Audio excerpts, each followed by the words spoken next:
Ja sam Tara Katarina Ćirković, imam 13 godina, idem u Kralj Petar II. Karađorđević u osnovnu školu, 8. razred. Osvojila sam nagradu za najperspektivnijeg mladog dizajnera na kraju Srpskog Fashion Weeka. Imala sam reviju na Srpskom Fashion Weeku, bila sam u Parizu sa svojom kolekcijom i u suštini počela sam da crtam kada sam imala oko 5 godina i tada se razvila moja ljubav prema dizajniranju haljina i prosto, eto, to me dovelo do ovde. Počela sam crtam kada sam imala 5 godina i iskreno ne znam ni kako je došlo do toga, prosto sam videla verovatno zanimljivu haljinu na barbici ili tako nešto. I u suštini u početku su uvijek bile pufnaste, ružičaste, ljubičaste, neke osnovne tako devojčica boje. I onda sam počela sve više i više da crtam i dosta sam crtala haljine, ali sam oko 8 godine prestala. Ne znam, prosto više nisam želela da crtam, ali sam sve do 8 godine intenzivno verovala da ću da postanem dizajner.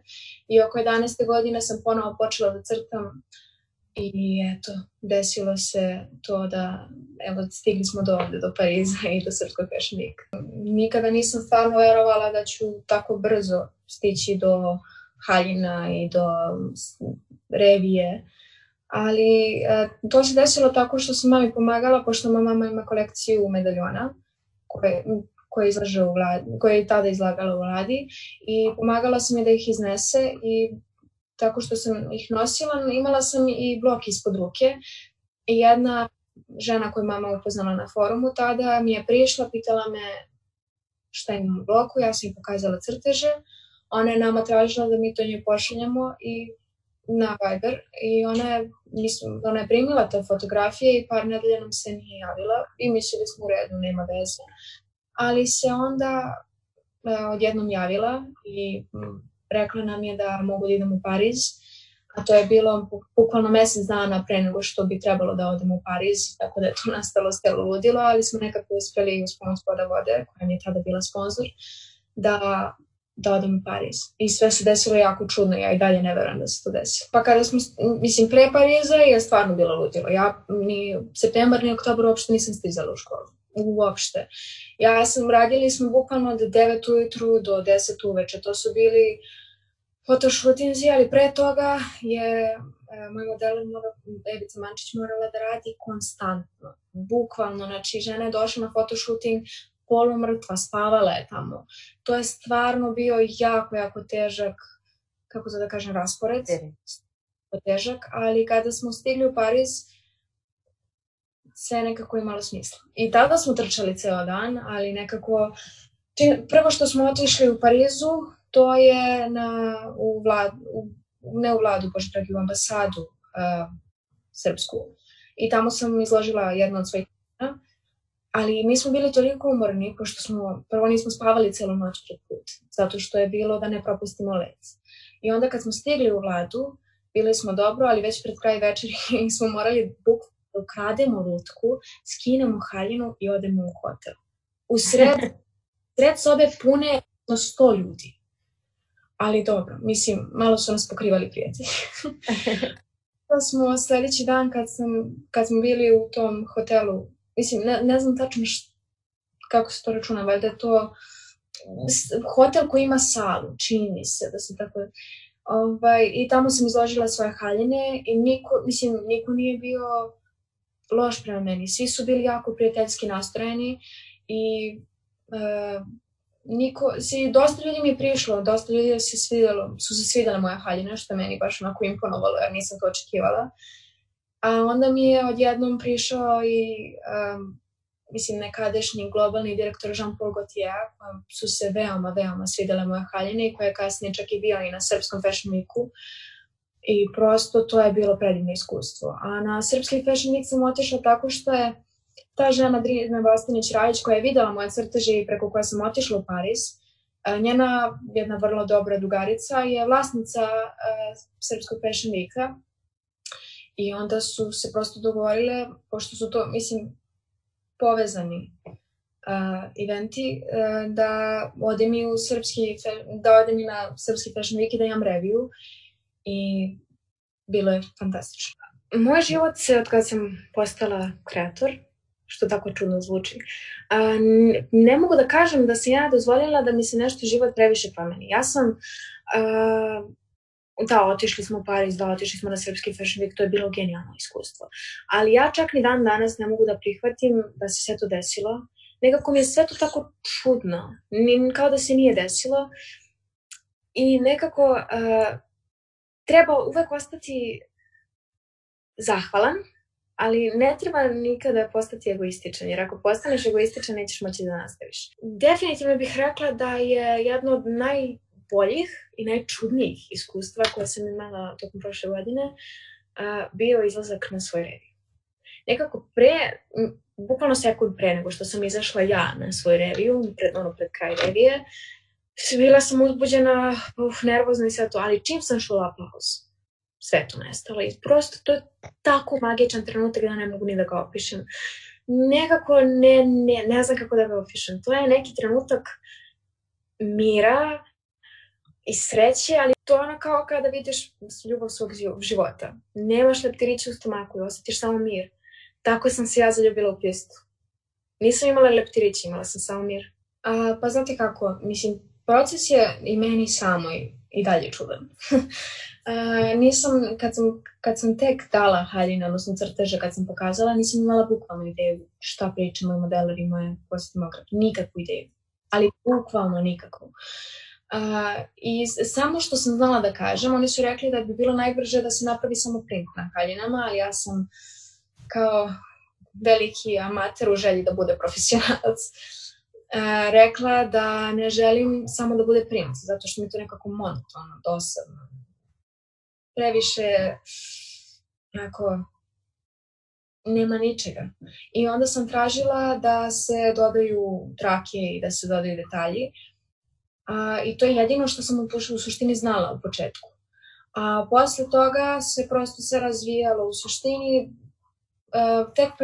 Tek na dan Srpskog Fashion Weeka smo odlučili koji model ide prvi, koji ide posljednji, kako se to... Nismo imali, tek kad smo došli na Srpski Fashion Week, mi smo imali casting sa devojkama, tako da smo tek tada saznali koja će nositi koju haljinu. I tako da to je, mislim, proces koji se prosto dešava se, a čak ni ne primećuješ kako se desio. A haljine su prosto, prvo su, mislim, morale da se napravi na papiru, da se napravi, ne znam kako to tačno da kažem, na velikim papirima, da se napravi prilike kako bi izgledalo, pa smo onda morale su da idu da se print napravi i onda su se pravile haljine i korseti i sve to. Pa to još su mi na početku, im smo krenuli da pravimo haljine, tražili da prosto u par rečenica objasnim šta moje haljine predstavljaju. Nisam imala ideju šta da kažem. Ali moje haljine u suštini nastaju u trenucima kad sam ja sama sa sobom, kad niko ne ometa i zato mogu da budem ja. I zato i nastaju te boje koje predstavljaju osjećanja. Jer ne postoji nikakva barijera. I to sam i rekla već. Sve te boje mogu, mislim, svakoj ženi svaka boja predstavlja drugu stvar. Ja ne mogu da kažem, meni možda plava predstavlja tugu, a nekome predstavlja beskrajnost. Ja to stvarno ne mogu da kažem, ali otprilike da kažemo da je plava tuga, da je crvena radost, da je zelena, ne znam više ni ja, sreća. Onda bi moglo sve nekako da se poređa po tome i da pokažemo sve svoje strane. I ja na svim svojim haljinama imam sve moguće boje. I tako pokazujemo sve svoje strane. I tek kada pokažemo sve svoje strane, u stvari možemo da oduševimo u tih haljini. I možemo da stvarno onako pokažemo sve barijere, sve strahove, a opet sve divne trenutke i sve divne osobine kod sebe. Sve moje haljine, pošto sam inače devica u horoskopu, sve moje haljine moraju da postoji neki način na koji slažem boje da je logičan, neki način na koji slažem oblike da je logičan. I svaka moja haljina nastaje u trenutku kad sam ja u svom matriksu. Bukvalno u svom matriksu.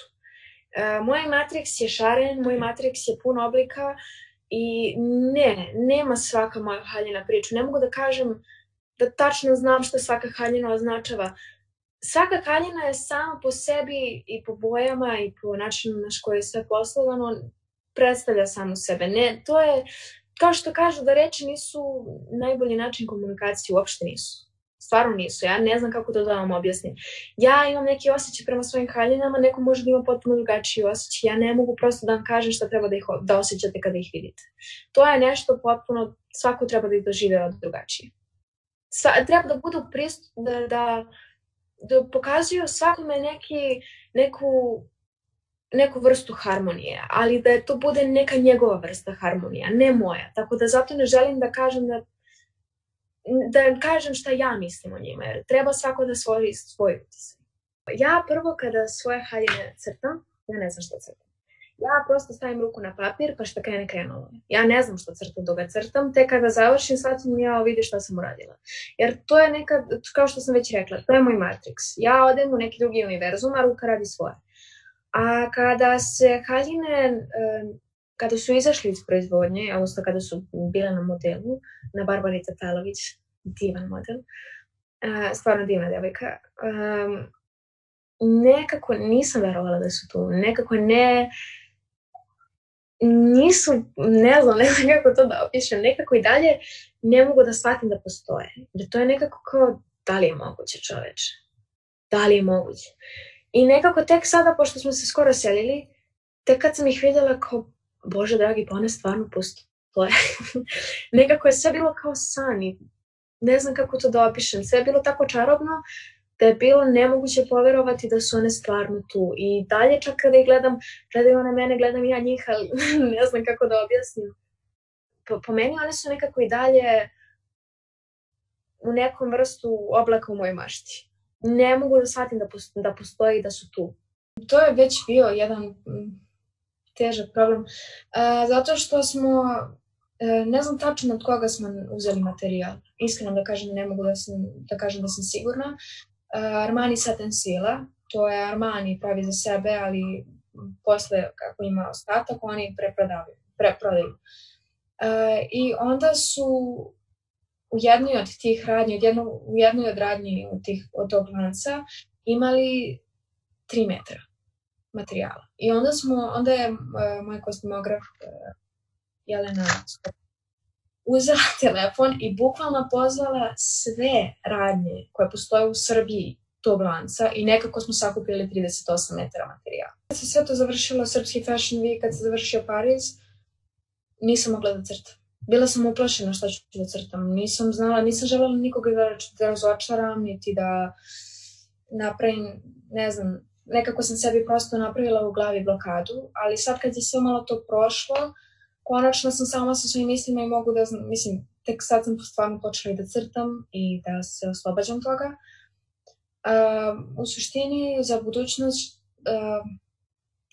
ako se to sve bude, desilo, zato što ovaj koronavirus je malo pokvario dosta naših planova koje smo imali za budućnost, ali u suštini trebalo reviju u Banja Luci i trebalo bi da imam i reviju u Beču, a takođe bi trebalo u Banja Luci da izađe u knjižarama Tara Katarina setovi za crtanje.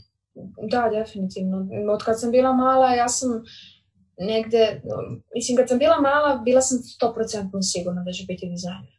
100% sigurna. Postojalo ništa na planeti što meni može objasniti da ja nisam dizajner. Ali onda sam kroz godine, znate kako to ide kod dece, menjala mi se prosto te ideje šta će biti kad porastem. I onda kad sam ponovo počela da crtam oko 11. godine, nisam imala ideju šta će da bude. I onda sam prosto shvatila, Bože dragi, ja sam ovo crtala i sa 5 godina, ovo se u stvari uvek je postojao taj dizajner u meni. Nikad u stvari nije otišao, iako sam u stvari menjala sam želje kroz godine, ali je dizajner uvek ostao tu. I na kraju sam završila kao dizajner. Moj san je da, ne znam da li bih ovo trebala baš da kažem, ne znam da li je to najbolji odgovor na ovo pitanje, ali moj san je da budem dovoljno uspešna da mogu da pomognem životinjama i prirodi. To je nešto, oni nam uvek vraćaju najbolje što mogu, a mi nismo baš neki zahvalni primaoci. I ja bih želela da imam dovoljno novca i sposobnosti da mogu njima da pomognem. Mislim da je to vrh i najveći cilj koji imam. On je bio divan. Čim je prišao, prvo što ja na početku nisam bila sigurna da li je to on. Pretpostavljala sam, ali nisam bila sigurna. I uopšte nije imao taj ego, nije imao nikakvu barijeru prema meni što imam 13 godina. Razgovarao je sa mnom kao što bi razgovarao sa bilo kim. Stvarno je čovjek bio genijalan. I prvo, mislim, on se prvo zanimao za kvalitet haljine i za materijal haljine. I prvo mi je prišao sa tim osnovnim pitanjima, ali u suštini smo mi razvili neke te, ne znam kako to da objasnim, mi nismo imali neke prijateljske razgovore, ali se to osjećalo u vazduhu. On je nekako bio potpuno onako prijateljski nastrojen prema meni i imala sam njegovu punu podršku i par puta mi je rekao da sam stvarno čudo, što mi je bilo jako čudno, ali mislim, on je stvarno divan čovjek. Šta god da sam htjela, ona je bila spremna za mene da me podrži. I od kad sam se rodila, ona je meni oduvek pričala da sam rođena pod srećnom zvezdom. I na kraju, mislim da ona meni bila moja srećna zvezda. Ona je u stvari mene dovela do svega toga, jer ona je najviše verovala u mene. Ona je meni, kad sam želela da idem na klavir, kupila klavir Petrov peo skroz. Kad sam išla na ples, ona je krenula sa mnom na latinske plesove. Znači, stvarno, ona je oduvek bila moja najveća podrška. Sve talente treba podržavati. Nebitno da li ti hoćeš da voziš avion, vozi. Ali treba ti podrška neka, jer nije lako voziti avion. Treba ti neko ti kaže, možeš da ga voziš. Moja mama meni rekla, možeš da ga voziš. Pa ja iskreno sebe, mislim, ne kažem da neću završiti u Srbiji, ali ja iskreno sebe ne vidim u Srbiji. Jer mislim da je Srbija i dalje malo previše zatvorena za neke ovakve stvari. Naprimjer, u Americi, ja nisam neki veliki obožavatelj Amerike, ne mogu da kažem, ali, naprimjer, u Americi su sve dozvoljeno, ne postoje granice. A kod nas su granice veoma smo svi stavljeni u jedno kolo, jedno stado i niko ne može da se razlikuje jer odmah si izbačen iz društva, čudan si, drugačiji si, a u drugim zemljama ne mislim da je baš tako sve zatvoreno.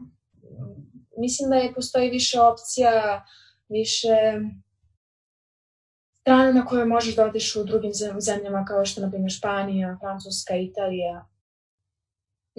Naravno da su postali ti trenuci. Pa Bože dragi, pa ja se i dan danas pitam da li je normalno to što smo sve uradili, ali ključni moment moje majke je bio u tome što su ta žena Drina Vlastinić-Rajić, ona je nama javila da mogu da idem u Pariz i rekla je, mama, nemate pravo da kažete ne.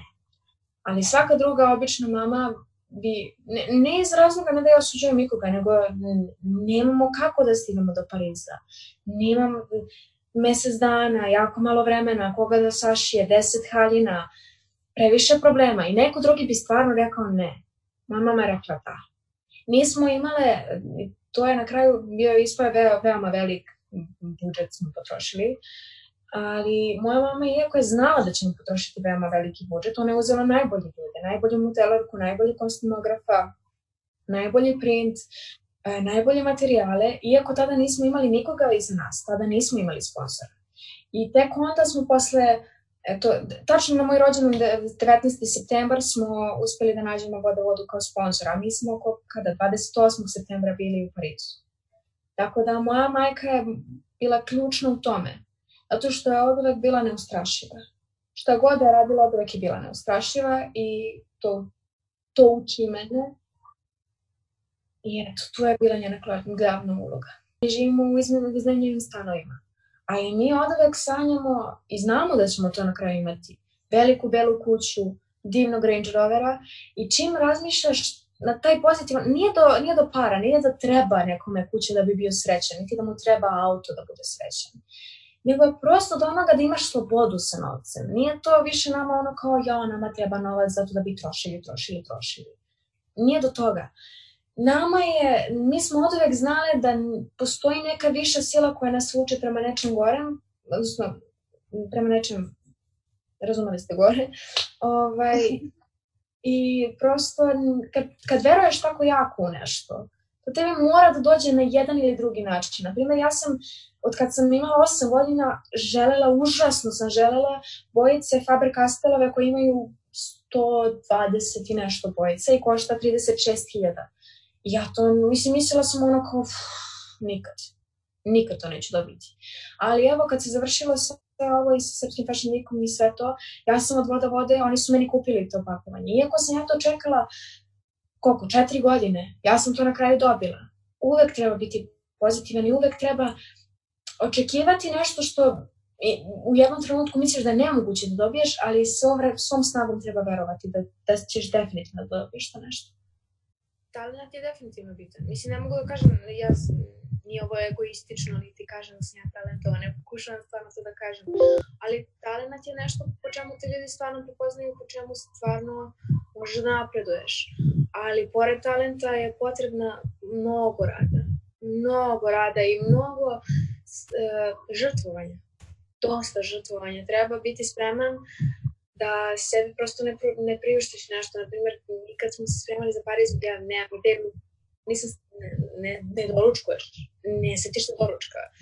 Ali, mislim, ne kažem, to su malo žrtvovanja. Treba žrtvovati mnogo veće stvari. Ja nisam mogla da idem u školu, nisu mogli da me ocenjuju. Bilo je dosta problema na putu i bilo je dosta prilika kad sam ja htela da odustanem. Ali, u suštini, ostati istini prema sebi, treba ostati, kako to da objasnim tačno, istini prema svom talentu, treba se uvek setiti zbog čega si sve to počeo, koji ti je cilj i kad se setiš svega toga, nekako se i sva ta žrtvovanja, ako je dovoljno dobar i jak cilj, ništa od žrtvovanja ti neće pasti previše teško. Uopšte. Tako da u suštini najviše treba biti spreman da daš sve od sebe i ako to nekad nešto što ti odgovara. Nije bitno u suštini šta ti tebi kažeš u tom trenutku, nije bitno šta ti pomisliš u tom trenutku i kako sebe bodriš. Najbitnije od svega je da ti na početku imaš dovoljno veliku želju. Ako na početku imaš dovoljno veliku želju, ništa od tih teških momenta ti neće ti pasti uopšte toliko teško. Naprimjer, ja kad nisam morala da idem u školu, ne mogu da kažem, mi nije baš tako teško palo, ali u suštini, nekako ako si od početka dovoljno privržen, ja sam od svoje 5. godine bila privržena i nije mi onda bilo teško da se odreknem neke stvari. Treba biti dovoljno spreman na sve i dovoljno spreman da se od svega odrekneš samo da bi dobio to nešto što te toliko mami. Ali u suštini, mislim, ne treba se ni od svega ni odreći, ne znam, zavisi što treba žrtvovati. Ako je neka velika žrtva, nekada ni to nije, nekada prosto se u životu desi nešto genijalno, ali ne možeš to da ispuniš u tom trenutku jer treba da žrtvuješ nešto preveliko. Ali Bog nam da drugu priliku. Za to postoje druge prilike. Jer nekada moramo da dokažemo i kakvi smo ljudi kroz žrtvovanje. Nekada ne treba žrtvovati stvari. Samo da bi sebi napravio neki viši cilj. Ja, Boga mi, imam sve te strahove. Ja imam strah od neuspeha, ja imam strah od uspeha. Jer neuspeh je nešto tako, nešto što večno ostavi trag. Ali uspeh je nešto što večno ostavi trag i prosto normalno je plašiti se svega toga. Potpuno normalno. Ja se tresem. Ne znam šta više hoću. Ne znam da li bih radije da živim na nekom selu u Švajcarskoj sa slatkim malim konjima ili bih radije da budem na Maldivima. Težak je izbor. Ali nekako ako si... Nekad se prosto ljudima otvore prilike i prosto znaš. Nije više do toga hoćeš, nećeš, razmišljaš. U nekim trenutskim znaš šta je najbolji put za tebe. Ovo je bio najbolji put za mene, ali ja se trenutno užasavam neuspeha. Ja se plašim da sledeća kolekcija na primjer neće biti dovoljno dobra. Ja se plašim da ću možda završiti kao, mislim, nikako ništa loše prema kasirkama, one mogu da imaju divan život, ali ja se plašim da ću završiti kao kasirka, ali onda se setim, pa dobro, to je slatko. Čak i ako ne uspete, I to može da bude dobro, jer nekad sve se dešava sa razlogom. To sam apsolutno sigurna. Sve se dešava sa razlogom. Ako ti se, na primjer, J.K. Rowling je 12 puta išla da proda svoju knjigu Harry Pottera i 12 puta su odbili u izdavačkim kućama. 13. put, kad je ponovo stigla, ona je bila toliko uverena u svoju knjigu, da ona čak ni ti 12 puta kad je Bog rekao, ok, stani, smiri se, ok, dosta, ona to nije prihvatila kao odgovor. I onda kad je 13. put otišla, onda je Bog rekao, ajde, ovo je jedna od onih budala koji se nikad neće zaustaviti. I mislim, sigurno sam da treba biti uporan, ali nekad ako se nešto ne otvori, to može da bude odlično po nas. Takođe može da bude odlično po nas. Jer čak i ako želiš da prodaš knjigu, ne možeš da je prodaš. Možda bi ti, kad bi postao to njujorški bestseller, možda bi ti završio u uglu blogera.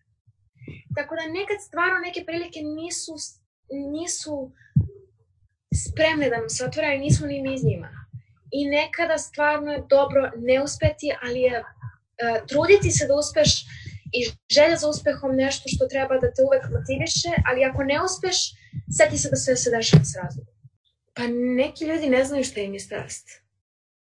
Neki ljudi su stvarno izgubljeni u tome i onda prosto mislim da dok sebe ozbiljno ne preispitaš da li je stvarno to što misliš da želiš, nešto što iskreno želiš, mislim da ne treba počinjati ni sa čim. A ja sam znala šta želim od svoje 5. godine, tako da ja sam bila sigurna u to, ali čak sam i ja skrenula sa puta.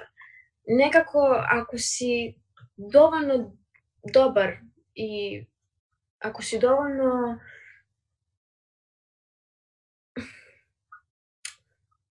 dovoljno spreman na sve i ako si dovoljno dobar u tome nečemu što te zanima, nikada ne treba da odustaneš od toga. Ali, mislim, strast je neka stvar koja može da ode jako lako. Možemo mi proći kroz 300 faza strasti u našim životima. Strasti prema crtanju, strasti prema čoveku. Strast može da nestane. A imati talent je nešto što ne nestaje. I onda ako talentovano pevaš, treba da se trudiš da što više o tome, kako to da kažem, da ideš na što više takmičenja, da ideš na što više čega god, ako ti je to stvaran cilj. Ako nije, ako želiš da budeš ekonomista, budi ekonomista. Ne znam tačno kako da objasnim, kako da nađeš svoju strast, nekad prosto ljudi znaju, a nekad prosto ljudi ni ne znaju šta im je strast. Ne znam tačno kako da odgovorim na to pitanje. Znate kako, postoji jedna stvar koju nisam sigurna tačno koji je psiholog rekao za mit o normalnosti. Normalnost je nešto što ne postoji. Mi smo svi samo udareni i čudni na svoj način. Ali kad moraš da poveruješ svoje čudnosti, ako ti neko kaže da je jako čudno to što crtaš, samo nastavi to da crtaš. I trudi se da svaki dan što više to crtaš. Ako ti neko kaže da umeš da pevaš čudne tonove, pevaj samo te čudne tonove. Definitivno. Zato što ne treba otići do nekih tamo granica, nekih nenormalnih granica. Niti se treba, ne podržavamo ono kao da se usprotivimo društvu, pa kao pravimo gluposti, pa kao... Ne, prosto radi nešto što niko drugi nikad nije radio. I ako voliš to da radiš. Ako voliš to da radiš, radi koliko god, od jutra do sutra. Samo se trudi da budeš što drugačiji i da ostaneš svoj pri tome. Treba biti autentičan, treba ostati svoj pri tome i treba se truditi da nikad ne poklekneš normalnosti.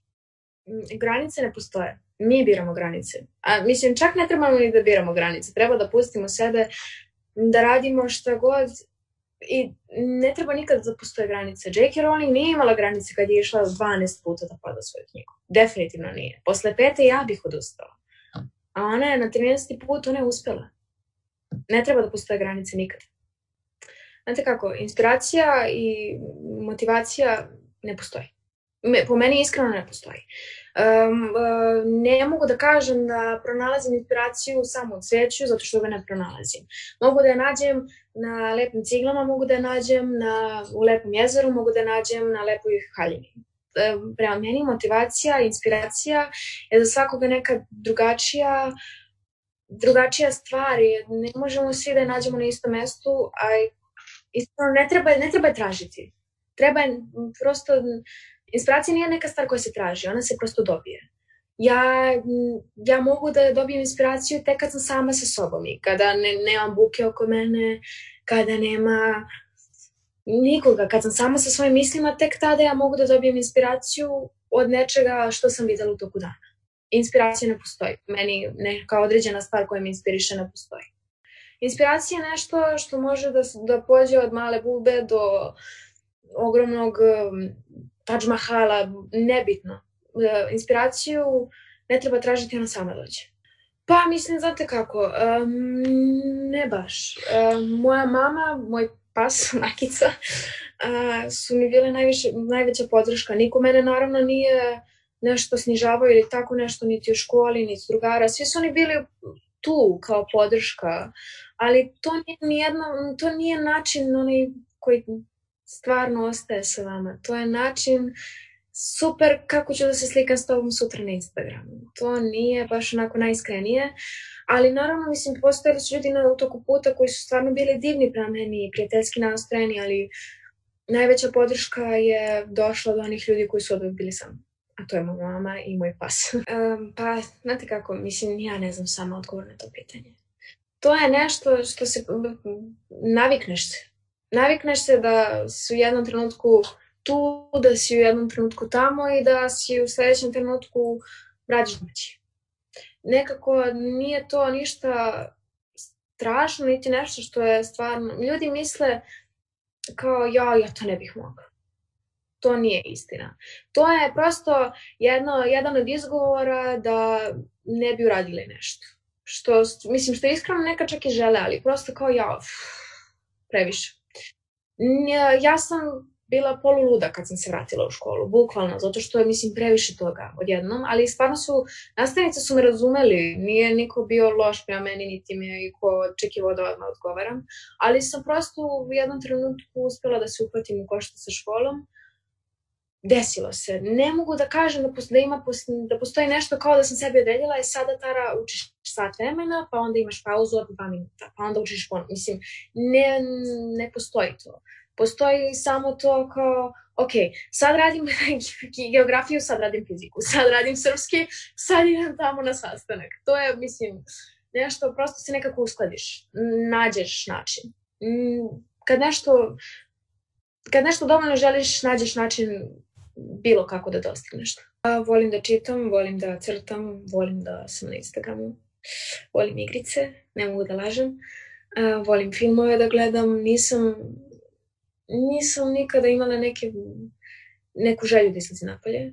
Tako da, takođe je jedan od sportova koje sam, pre nego što sam krenula u svetu sa modom, jahala sam konje i dalje bih želela da jašem konje, ali prosto nekako više ne stižem da ih jašem. Ali kada bih ponovo imala priliku, ponovo bih otišla na jahanje, definitivno, to mi je jedan od omiljenih sportova. Volim ili da čitam fikciju, ja sam veliki fan Harryja Pottera, kao što pretpostavljam da ste videli. Ja volim fikciju.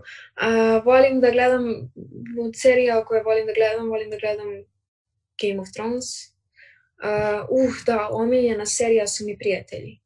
Odnosno, Game of Thrones prevedena na srpski Igra prestola i omiljena serija su mi definitivno Prijatelji. Gledala sam sve sezone 3-4 puta, obožavam ih. Volim od starih filmova da gledam, od filmova volim da gledam stare filmove, to sam htela da kažem. Ali u suštini, nađe se nekad i neki dobar novi film. Nemam omiljeni film. Ali do duše skoro sam gledala sa mamom Miris žene, divan film, tako da to mogu da preporučim. Ja bih voljela da sa 16 godina odem i da učim, na primjer, u Španiji ili u Francuskoj, neku dobru školu za dizajn, modu. Da, a za ovako od planova, za Taru Katarinu kao, da kažem, brand, želim da imam reviju u Beču i u Banja Luci, takođe da se izbaci ta kolekcija u Ježramo Banja Luci. Želim da se zahvalim fondaciji 1%, što se okrenula mladim ljudima i što odlučila da ih podrži na tako drugačiji i nekako potpuno imaju drugačiji pristup nama mladima i želim da vam se zahvalim na tome što ste krenuli prema nama na tako divan način. I mislim da je ovoj državi,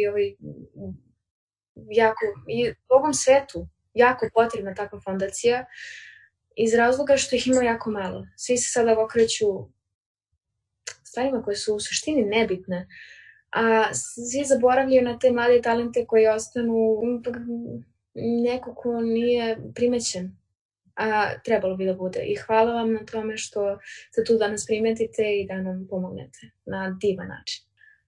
Pa mislim da mladim ljudima kod nas, u suštini da se nekako od rođenja stvara i ubacuje ogroman strah.